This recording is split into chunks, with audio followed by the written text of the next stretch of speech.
is an electromagnetic wave. And so it has an electric component that oscillates, that goes up, comes back down, and keeps doing that as it moves through time and also as it moves through space. But it's electromagnetic, so it's got this electric component, but it also has a magnetic component. And this does the same thing. It oscillates up and down and back. Now, they go together, and so we have they go together in a very particular way. In fact, the magnetic component is exactly perpendicular at right angles to the electric component. So it looks something like this as it's going through space. So you can see the magnetic and electric fields oscillate together and they're out of phase. So this light is linearly polarized because the electric field just goes in one direction. It goes straight up and down. Now, if we're say like this, that's going to be vertical polarization. And we move it this way, we call that horizontal polarization. Now, light doesn't have to be just vertically polarized or just horizontally polarized. It can be anywhere in between. Light sources that produce light that's polarized all over the place is what we call unpolarized light. So this is a flashlight, and it's going to produce unpolarized light. And I can demonstrate this for you by using a polarizer. So this polarizer here is labeled axis, and then it has a little arrow, and that shows you which way it lets through, or which polarization it lets through it. So the first thing you notice is that this is somewhat dimmer than the backgrounds, and that's because it's not letting all the light through it. It's only letting the light that's polarized, in this case, with the electric field horizontal. So if we look at our light source through this, it's dimmer, but it's still there. Now we can rotate it around, and again, light's still getting through. So we have light that's getting through that's both vertically polarized, horizontally polarized, and everywhere in between. Now, if we expand this and we take another polarizer, it's just the same. Again, now we've got the axis horizontal. We can have light pass through one polarizer and then the other one. So if we put them this way, you see all of the light gets through. And that's because after it goes through this one, it's horizontally polarized, and that horizontally polarized light gets through, makes through the second one. Now, if we rotate these so that one of them is perpendicular to the other one, now all of a sudden no light's getting through. And that's because the light that comes through this one first, to show you how these are set up like that, is all horizontally polarized, but this one only lets through vertically polarized light. So as a result, no light gets through. Do this with our flashlight again. Oop. Okay. Now, I said we were going to use polarized sunglasses. So first of all, let's find out how they're polarized. We're going to use one of our polarizers that we know which way it's polarized, and put it here in front of the light. That's producing horizontally polarized light. Now we can start with our sunglasses, start rotating them around. So you can see the light makes it through.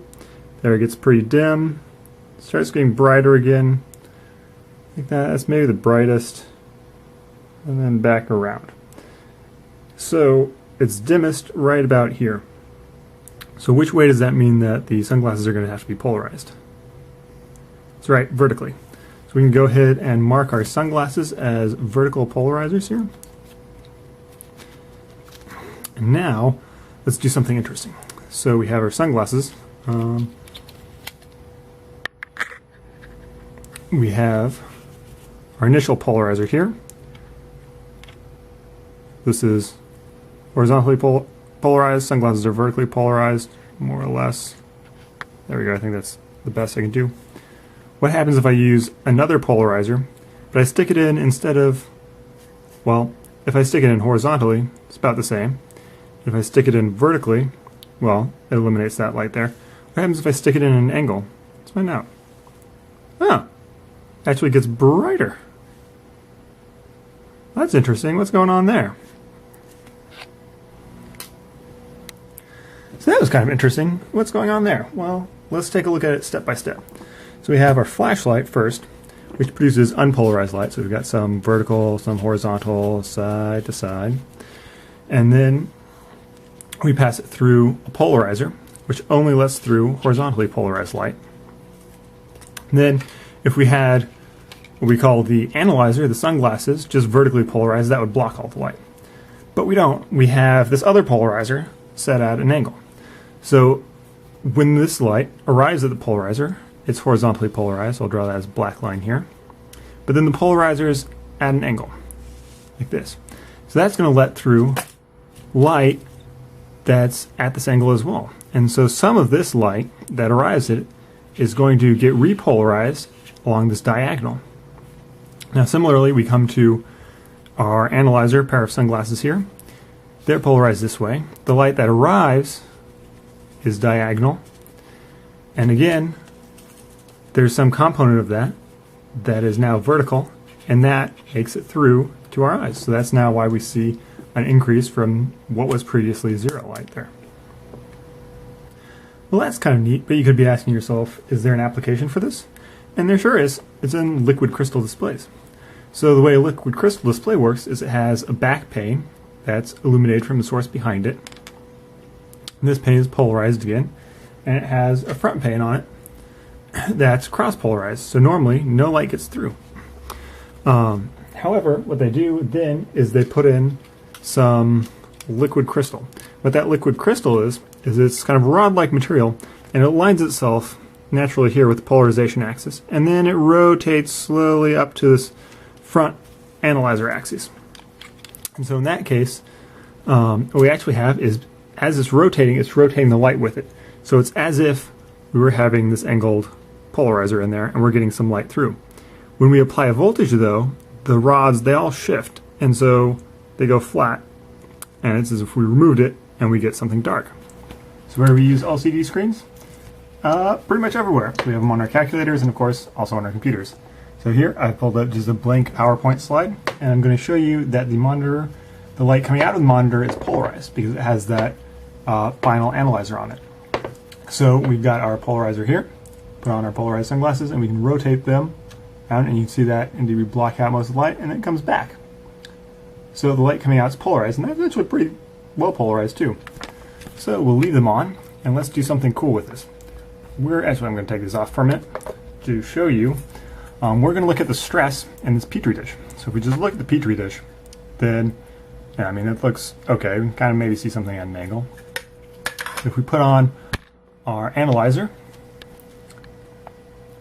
and then look at the petri dish, whoa! Now we get a bunch of bright colors. So what's going on there? Any ideas? As the light is passing through the petri dish, it's getting rotated just as it was passing through the rotating liquid crystal, and that lets more and less light through. And since the petri dish is very uneven, some areas of it pass through, for example, more red than blue, and that gives us this nice rainbow effect. It's also very striking, of course, if we rotate the analyzer, so we're not seeing a whole lot of light, and then we put it in there too. Now, if you're wearing your polarized sunglasses, you're probably outside. And one of the things you might notice is that the sky changes its darkness as you change your head.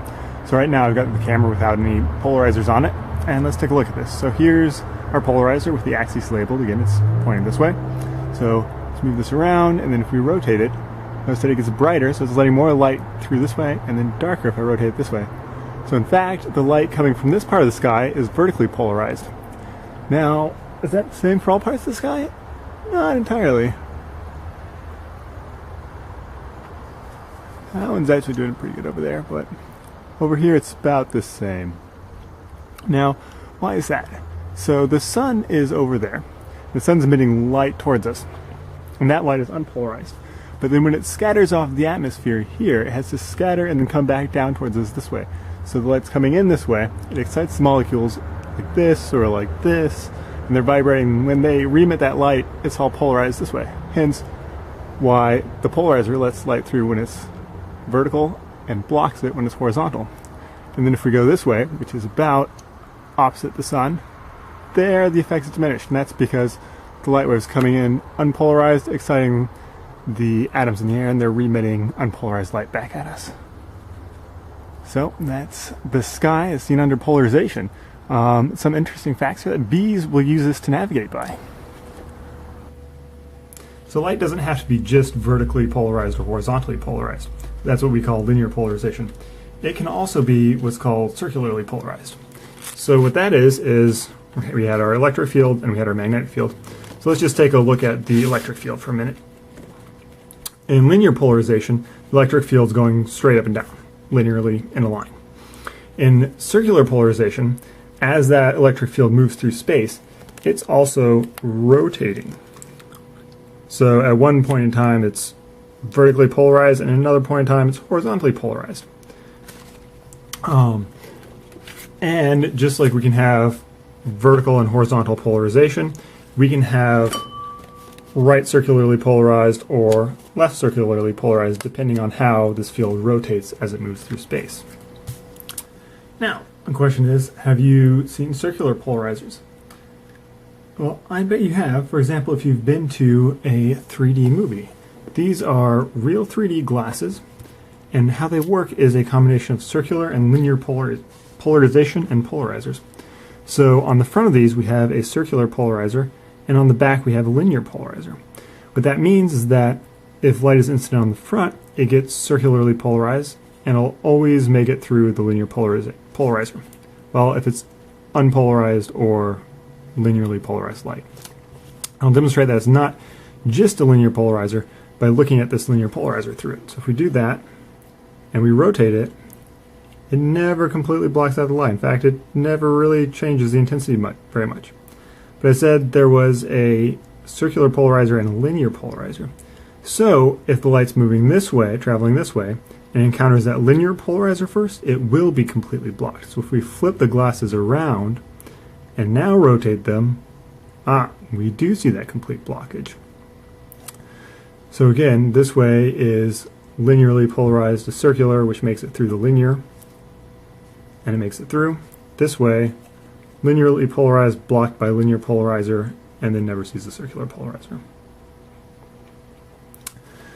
So, how they do this is they send one circularly polarized, say left circularly polarized, that reflects off the screen, makes it through the circular polarizer, and makes it through the linear analyzer.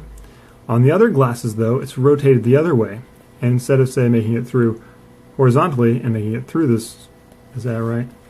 Yeah, horizontally and making it through this polarizer back here, it becomes vertical and doesn't pass through that analyzer, that second polarizer.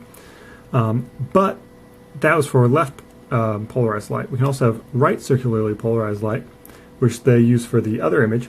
That one makes it through this polarizer, but doesn't make it through this one. That's how we can get those two different images. Now, let's take a look and see also how these circular polarizers work. See if that's right. So, if we now start with unpolarized light, that first linear polarizer makes it linearly polarized, and then we have the front circular polarizer. So now we should have circularly polarized light out of the flashlight. And I said that it wouldn't make it through this one, and sure enough, it really doesn't. Well, there we go. So we actually have to rotate a little bit. Okay, so what sort of cool experiments can we do with circular polarization? Well, one of my favorite actually involves a mirror, so this might be kind of tricky for me. What we're going to do is we're going to start with a flashlight on our circular polarizer. So you can see some of the light's making it through there, but now it's going to be circularly polarized. I'm going to bounce off the mirror, and from this angle we can still see it from the camera. We turn the camera up and look through the circular polarizer. Oh, it's extinguished most of the light. Well, what's going on there? Any ideas? Well, what's happening is that after